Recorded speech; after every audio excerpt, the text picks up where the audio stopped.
वाहिगुरु जी का खालसा वाहिगुरु जी की फतेह।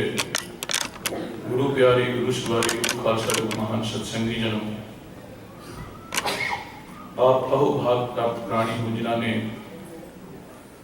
जिंदगी की महान घड़ियां महान दिहाड़े ले सुनिश्चित करके सत्संग की हाजरी करी है। हफ्तावारी दीवाना के नाल खालसे के प्रगट दिहाड़े मुख रखद्या होया सतगुरु जी के इलाही जलाल अलाही जमाल महान संगत एकत्रता का ये अनुभव आप सब मान रहे हो।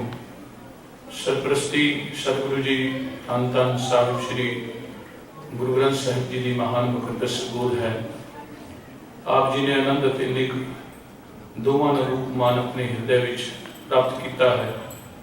सत्संग की हाजरी विच अज दे दिहाड़े नाल संबंधित गुरबाणी के रस महीने महान मंत्र मुक्त कर देने वाले कीर्तन आप जी को श्रवण करवा रहे सन।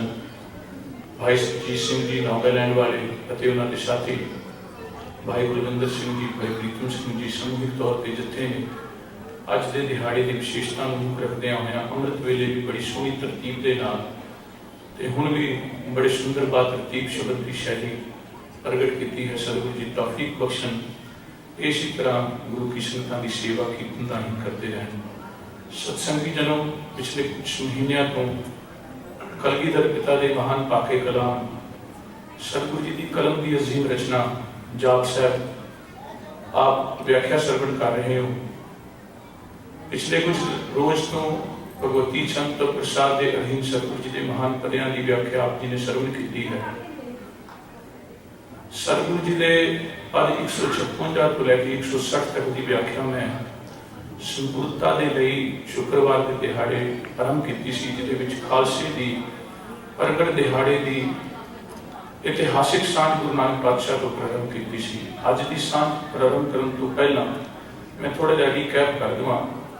सतगुरु जी के महान शब्द की सतगुरु जी के इस महान पदे की प्रारंभता के लिए लड़ी ਲਈ ਸਾਨੂੰ सहाई होगा। सतगुरु जी गुरु नानक पातशाह जी ने संसार के बाहर इहो ਜਿਹੇ पैगंबर होए जिन्होंने संसार की हर धरती से जाके अपने मुकद्दस पाक कदम रखे, सिक्खी का प्रचार किया, सिख साजे, खुद संपूर्ण गुरु बन के सतगुरु जी अपनी थावां ते आ टिके। इस तरह मैं शुक्रवार के दीवान में बेनती की सी कि खालसे नूं केस जिहड़ा खालसे का पहला ककार है गुरु नानक पातशाह जी ने उसी समय रुकनुद्दीन वर्गे जिहड़े मुसलमान सन इबादत करने वाले उन्होंने कुरान के एग्जाम्पल दे के यह गल आख दी कि तुहाडी सूरह 195 दे विच ये बात लिखी है, हज के दौरान किसी होर यात्रा के दौरान किसी होर धर्म की क्रिया के दौरान थोड़े लिए भी तो इस्लाम केस रखने की ताकीद करता है। तुसी केसा तो बिना क्यों? रुकनुद्दीन गुरु नानक पातशाह का सिख होने बढ़िया। सतगुरु जी बाहर एक इहो ਜਿਹੇ पैगंबर हुए जिन्होंने मक्के मदीने वर्गी थां की यात्रा की ते खुद सतगुरु जी उत्थे जाके सिक्खी का प्रचार करके आए। वरना असीं जानते हैं कि उन्होंने थावां ते जो लोग अपने अपने धर्मां नूं लैके गए उन्होंने धर्मां दे नाल सबूत वापस नहीं आए। क्यों जी लड़ी मैं आपके नजर शुरू की सी। आओ इसी लड़ी की प्रथमता जाप साहब जी के महान पदे की टेक लैके असी खालसे के प्रगट दिहाड़े समर्पित करिए। चित बिरतियां मन स्वरूप के गागर करो सारे रल के एक बार दसना पुत्र करो ते आख दिओ जी सतनाम श्री वाहिगुरु जी। फिर रहमत करो जी सतनाम श्री वाहिगुरु जी। मुसलसल एक मैं बेनती कर लवां आप जी को, क्योंकि पहला थोड़ा जा आबो हवा थोड़ी जी गर्म लग रही सी, लेकिन पखे जी अनुभूति है ठीक लग रहा। जेकर सामने वाला ये दरवाजा बंद कर दिता जाएगा मेरा ध्यान भी थोड़ा मंडेगा, क्योंकि आने वाला हर शरीर जो है वो बार बार थोड़ा जहा भुलेखा पा रहा। मैं विनती करांगा कि दरवाजा बेशक बंद करता जाए। जाप साहब जी के 156 नंबर पदे के अंदर सतगुरु जी ने अगली महान बेनती की, हमेशा रमन है। सतगुरु जी अकाल पुरख की इबादत करते होया आखदे ने कि परमात्मा हमेशा इस संसार दे विच हर जीव के अंदर जीवन गति बन के जीवन की रोह बन के जीवन की एक बड़ी बेहतरीन राह बन के इस संसार दे विच सजग है, इस संसार दे विच प्रगट है, हमेशा रमन है, हमेशा हमेशा तो भाव हमेशा रमन तो भाव रमिया होया है, रौं बन के इस संसार दे हर वनस्पति दे जीव जंतु दे अंदर समाया होया है। और गुरु नानक पातशाह जी का अज का दिहाड़ा जिहदे लई गुरु नानक पातशाह जी ने मनुख नूं ताकीद की कि इहो जे प्रभु के दर्शन करने जिहड़ा कि सर्वल गमन है, जिहड़ा हर एक दे अंदर बह के सारे संसार की यात्रा कर रहा है, और वो परमात्मा जिहड़ा हमेशा इस संसार दे विच रौं बन के हर एक मनुख दे अंदर गतिमान है। सतगुरु जी आखदे ने इहो जे परमात्मा दे दर्शन करने ने, इहो जे परमात्मा की रूपमानता देखनी है, तो फिर तेरे लिए ये जरूरी है जाओ तो प्रेम खिलन का चाओ, सिर तर तली गली मेरी आओ, इतमार पैर दीजै सिर दीजै कान ना कीजै। सतगुरु जी आखदे ने कि सब तो पहला तेनू अपना सीस लैके इहो जे परमात्मा के दर्शनां लई तुरना होवेगा, जिहदी बात अज धन गुरु गोबिंद सिंह महाराज जी अपने इस पाके कलाम दे विच करते हैं कि सतगुरु गमन है, हमेशा गमन है। खालसे की भी सतगुरु जी ने जिहड़ी बात रखी है, वो जो तो प्रेम खिलन का चाहो, सिर तर तली गली मेरी आओ तो ही प्रारंभ होती है। जिस समय ਅਸੀਂ ਖਾਲਸੇ ਨੂੰ ਰੂਪਮਾਨ ਦੇਖਦੇ ਹਾਂ ਤਾਂ ਗੁਰੂ ਗੋਬਿੰਦ ਸਿੰਘ ਪਿਤਾ ਜੀ ਦੇ ਦਰਬਾਰ ਦੇ ਵਿੱਚ ਕਿ ਖਾਲਸਾ ਉੱਥੇ ਪ੍ਰਗਟ ਹੋ ਰਿਹਾ ਹੈ, ਲੇਕਿਨ ਉਹਦੇ ਪਿਆ ਹੋਇਆ ਪਿੱਛੇ ਜਿਹੜਾ ਪਿਛੋਕੜ ਹੈ ਉਹ ਗੁਰੂ ਨਾਨਕ ਪਾਤਸ਼ਾਹ ਜੀ ਦੀ ਗਲੀਆਂ ਤੋਂ ਤੁਰਿਆ ਆਉਂਦਾ ਹੈ। ਗੁਰੂ ਨਾਨਕ ਪਾਤਸ਼ਾਹ ਜੀ ਦੇ ਹਰ ਕੂਚੇ ਖਾਸ ਦੇ ਵਿੱਚੋਂ ਖਾਲਸੇ ਦੇ ਚਰਿੱਤਰ ਨੂੰ ਰੂਪਮਾਨ ਕੀਤਾ ਜਾ ਰਿਹਾ ਹੈ।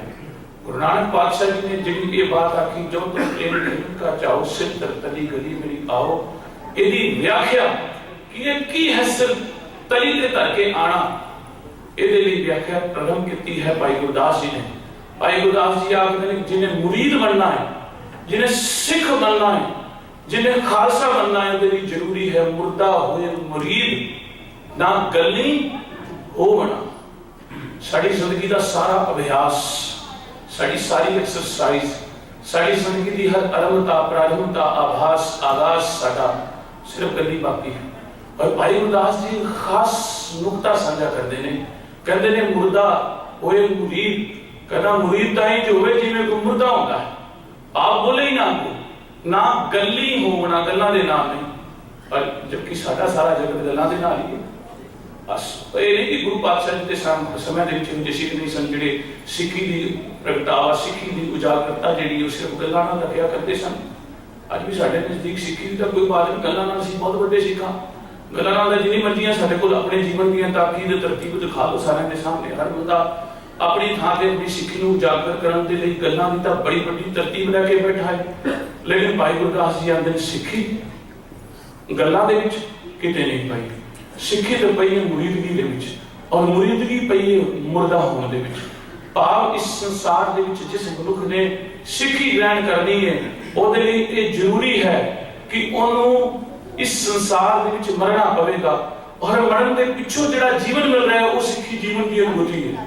जिन्हों सतगुरु जी आखदे ने शब्द में मरो फिर जीवो सद ही बाहर मरण ना होई।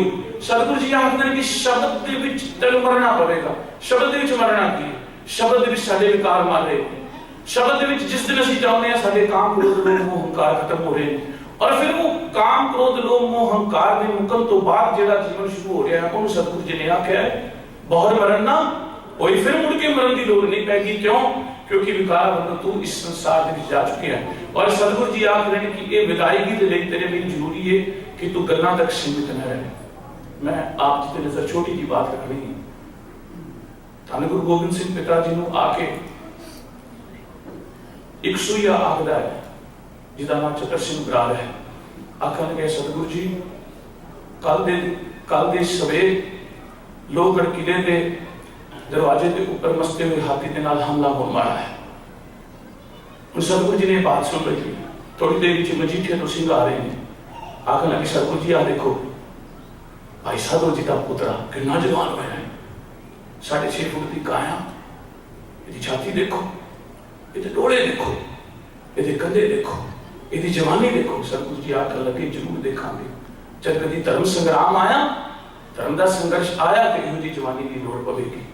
सतगुरु जी को जिवें ही पता लग्या कि हाँ कल सवेरे हाथी वालों हमला होने वाला है, सतगुरु जी ने आख्या भाई साहब वो पोतरे को बुलाओ, वो जवानी कितने है। और वाकया दसता है कि उस समय ना गल्ली होना, मैं उसके ऊपर चर्चा कर रहा हूं, विचार मेरा इन्फोसिस ਉਹਦੇ ਉੱਪਰ रहेगा कि गल्लां दे नाल नहीं, शरीर कितना जवान है कोई मायने नहीं रखता, शरीर की खूबसूरती कितनी है कोई मायने नहीं रखती, खालसे दे लिए ये गल्लां अपने आप में कोई अर्थ वाली नहीं। फिर सतगुरु जी ने आखिया कहो कि सवेरे हाथी के नाल लड़न लई तैयार रहे, जेकर इतनी बड़ी काया है। इतिहास के वर्के दसते हैं कि उसी उतों दी भज जाता है, लड़ जाता है मैदान छड़ के, और फिर बैठा एक सिंह उत्थे जिन्हें गल्लां नाल सिੱਖੀ नहीं कमाई हुई। मैं कहना चाहांगा जिन्हें सिमरन दे नाल सिੱਖੀ नूं कमाया है, जिन्हें इबादत नाल सिੱਖੀ नूं कमाया है, जिन्हें भजन बंदगी दे नाल सिੱਖੀ नूं कमाया है, अपने हृदय च विचार करन लगा भाई मनी सिंह जी का सुपुत्र बचित्र सिंह। सूरज प्रताप ग्रंथ का जरा लिखाई है भाई संतोष सिंह जी, वो लिखते ने बचित्र सिंह अब हृदय विचारियो, यह अवसर अब मेरा है। बचित्र सिंह ने कहते अपने हृदय में विचार की कि भाई हुण ये अवसर मेरा बन गया, जेकर वो चला गया तो इस अवसर के लिए मैं तैयार। गुरु को कहना ना पे भाई ये सेवा करनी है, तो पुकार पुकार के हर गल कहनी पैंदी भाई इमारत की भी उसारी है, अमृत भी ग्रहण करो, छोटी छोटी गल्लां दे लई इतनी इतनी इबारतां इतना इतना सब कुछ किया जाता है, फिर भी कोई मनन को तैयार नहीं। और सूरज प्रताप दे ग्रंथ दे करता कितनी सोहनी महान पावन पवित्र पंक्ति का नुकता साडे सामने रखते हैं कि बचित्र सिंह बैठा है, कद करके छोटा है, काया के स्वरूप तो छोटा है, लेकिन उन्हें हृदय में विचार है कि बचित्र सिंह अब हृदय विचारे जेकर वो चला गया तो ये अवसर अब मेरा है। कितने लड़ी नहीं मुक्ति होती सी सिखा की हुण ये अवसर जिहड़ा है ये मेरा अवसर है। इस अवसर के नाल हुण मैं गुरु पातशाह जी का आशीर्वाद लवांगा। कहना नहीं पिया गुरु पातशाह जी बचित्र सिंह आए और बचित्र सिंह के अंदर इबादत का सिमरन का भजन का जिहड़ा प्रताप है आप जानते हो। मैं साखी वाल नहीं जाना चाहता। सतगुरु जी दी हुई एक नागनी के नाल ही हाथी का मुंह मोड़ दिता। ना गल नहीं होना मुर्दा होए मुरीद, ना गल नहीं होना गल्लां दे नाल नहीं। देखो इस इतने सिर सन्ना इस सिर कभी जिंदगी के विच प्यार किए जाते सन शहीदी दे लिए कभी मांग होती सी। अज दिहाड़ा मंगदा दिहाड़ा सतगुरु जी ने एक मैं अमृत वेले के दिमाग में भी बेनती की सी जिथे अज शीश की मांग रखी गई है ना उत्थे एक होर ये दिहाड़ा है कि जानो जोत ना पूछो जाती क्यों अगे जात ना है। कहते अज का दिन जोत में पहचान लेता है। हर मनुष्य के विच परमात्मा की जोत लट लट बलदी है। हर मनुष्य के अंदर परमात्मा का प्रकाश है। अज वो दिहाड़ा है जिन्हों जानिया जाए जिन्हों पहचानिया जाए ना कि अजे भी जात कुल असल नस्ल की गल की जाए। कर मैं बेनती कर रहा सी कोई समा सी जिस समय बात चलती सी भाई सिख का शीश चाहिए शहीदी दे लई कुर्बान होने लई और सिरां की गिनती नहीं की जा सकती सी। कितनी कुछ तरतीब दे विच वो सिर आके खलो जाते सन, वो शीश आके खलो जाते सन जिहड़े आखदे सन कि असीं शीश देण नूं तैयार हां। अज जेकर तुसीं आवाज मारो अज भी सिर आउंदे ने, अज भी शीश आउंदे ने, लेकिन हर काम का सिर अपने सिर ते बनाते हैं। देखो जी मैं कितना वधिया काम करता, देखो जी मैं कितने वधिया कार्य कर रहा। मैं कल के दिमाग में एक छोटी जी बेनती की सी क्यों नहीं सानू इत्थे बह के रस आउंदा, क्यों नहीं जीवन के विच साडी सत्संग विच आके परमात्मा के चरणों में साडी लिव जुड़दी। क्योंकि असीं अपनी हस्ती नूं नहीं त्यागदे, हस्ती नाल ही लई फिरदे हां हर थां ते, अपना वजूद नाल ही लई तुरे फिरदे हां। सत्संग दी घड़ियां कि साडा अपना वजूद प्रगट हो रहा नहीं हो रहा हुंदा ते असीं किसी ना किसी थां ते जाके प्रगट करन दी कोशिश कर रहे होंदे। किसी ना किसी थां ते कोई ना कोई चीज इहदे विच मन विच लैके बैठे होंदे हैं कि पता तो लगे मैं कीता है, पता तो लगे मैं ये हां, पता तो लगे भी मैं ये सब कुछ कर रहे हां। और इसकी तरतीब विच जिहड़ा मनुख है जो मनुख अपनी हस्ती को कायम रखने के लिए तुलिया होया है। सच सच जानियो गुरु दे कीर्तन गुरु दी कथा गुरु के सिमरन दे विच कितनी मस्ती है वो हस्ती नहीं जान सकती। मस्ती विच उस दिन मनुख दा आके परमात्मा दे चरणों विच बैराग दे नाल मस्तक नतमस्तक हो जाएगा जिस दिन ओदे हृदय दे विच मस्ती दी रोह आएगी अपनी हस्ती छड़ के। अपनी हस्ती छड्डण नूं तैयार नहीं और हर मनुख गल्लां दे नाल ही सिੱਖੀ ਨੂੰ प्रगट कर रहा है। मुर्दा होए मुरीद ना गल नहीं होना कहते गल्लां दे नाल ही संसार दे विच तुसीं कदी भाई गुरदास जी आखदे ने कि सिੱਖੀ ਨੂੰ नहीं कमा सकते। अगली बात रखी सतगुरु जी ने। वैसे कई थावां ते सबर लिखिया है, किसी थां ते साबर लिखिया है, मैं साबर ही उच्चारण करदा भाई गुरदास जी की अगली पावन पवित्र पंक्ति है, सागर सिदक शहीद परमपो होना। शहीद शब्द हिंदुस्तान की धरती दे विच 5000 सालों के विच कितने को ग्रंथ रचित होए, किसी एक ग्रंथ के विच शहीद शब्द नहीं है। शहीद शब्द सब तो पहली बारी बेशक कुरान के विच एक बकायदा आयत है जिहड़ी शहादत के ऊपर लिखी गई है, लेकिन सब तो पहला बड़ा स्पष्ट शहीद शब्द आया मुकद्दस हदीस के विच। हदीस के विच शहीद शब्द सब तो पहला प्रगट किया गया। और 5000 साल की धरती हिंदुस्तान की धर्मां के अनेक ग्रंथ, उन्होंने ग्रंथों के सब तो पहला शब्द शहीद सतगुरु गुरु नानक पातशाह जी ने वरतिया, जिसमें सतगुरु जी गुरबाणी लिखते हैं, पीर पैगंबर सालक सौदे शौदे और शहीद। सब तो पहला शहीद की इबारत गुरु नानक पातशाह जी ने हिंदुस्तान की धरती की। और शहीद की जी डेफिनेशन है वो इस्लाम के कही जाती है कि जेकर कोई धर्म युद्ध के शहीद हो, धर्म युद्ध के अपने प्राण त्याग दे ते कहते नहीं खुदा की दरगाह के जाके वो गवाही भरता है। विटनेस एग्जैक्ट शहीद का जो लिटरल मीनिंग है, कहते वो गवाही भरता है परमात्मा के दरबार में जाके जरा ये आखता है कि हाँ खुदा नीचे बहुत जुल्म हो रहा है। ये शहीदी की सीधी सीधी जी व्याख्या है। लेकिन सच जाने क्यों भाई गुरदास जी ने अगली पावन पवित्र पंक्ति की इबारत इंज रखी कि साबर सिदक शहीद परमपो होवना, क्योंकि गल्लां दे नाल साबर सिदक शहीदी प्राप्त नहीं होती। गल्लां दे नाल परमपो होया भी नहीं जाता, गल्लां दे नाल सब कुछ भी नहीं होने वाला। सतगुरु जी आखदे मुर्दा होना पवेगा, सब्र रखना पवेगा, सिदक रखना पवेगा, शहीदी रखनी पवेगी। एक सतगुरु जी भाई गुरदास जी गुरु नानक पातशाह जी ये जी सारियां जेडे सारे स्टैप्स ने पौड़ियां जी ने ये खालसे के रूप मान वाल जा रही है, ये खालसे को दृश्यमान करन जा रही है। उन परम की बात गुरु नानक पातशाह जी के जीवन की घटनावां का मैं चर्चा बार बार कर रहा हूं, क्योंकि मैं गुरु नानक पातशाह जी तो लड़ी गुरु गोबिंद सिंह पिता जी तक लैके जानी है। सतगुरु जी के महान पदे के बात आती है, छोटी जी साखी भी जुड़ती है। कहते हैं सतगुरु जी जगन्नाथपुरी के बैठे ने ना, आठ सेती नाक पकड़ा सूझते तिन लो। आठ कहते हैं कि एक अंगूठा ते एक उंगली, ये कोई अपनी नासिका नक को पकड़ ले तो उस तो बाद अपनी अखा बंद कर ले। आठ सेती नाक पकड़े, एनू पकड़ के फिर सूझते तिन लो। तो बैठा ना जगन्नाथपुरी दे विच एक परम पखंडी जरा लोगों को सेध दे रहा कि हाँ देखो मेरी अखा बंद ने, मैं शिवपुरी दे विच, मैं ब्रह्मपुरी दे विच, मैं इंद्रपुरी दे विच, हाँ मैं लोकपुरी च, इसने रिजर्वेशन करानी है। भाई गुरदास जी आखन लगे, भाई मर्दाना जी आखन लगे गुरु नानक पातशाह जी ये सच है, ये जरा आठ सेती पकड़ी बैठा है ते आखदा है कि मैनू तीन लोग जिहड़े ने ओदी सोझी हो गई है, किस तरह सच है। इतिहासकार दसदे गुरु नानक पातशाह जी ने आख्या भी जिहड़ी इहदे अगे गोलक पई है उठा के पीछे दा रख, कहते कि तेरे जिवें खुली ते आग बोला हो गया।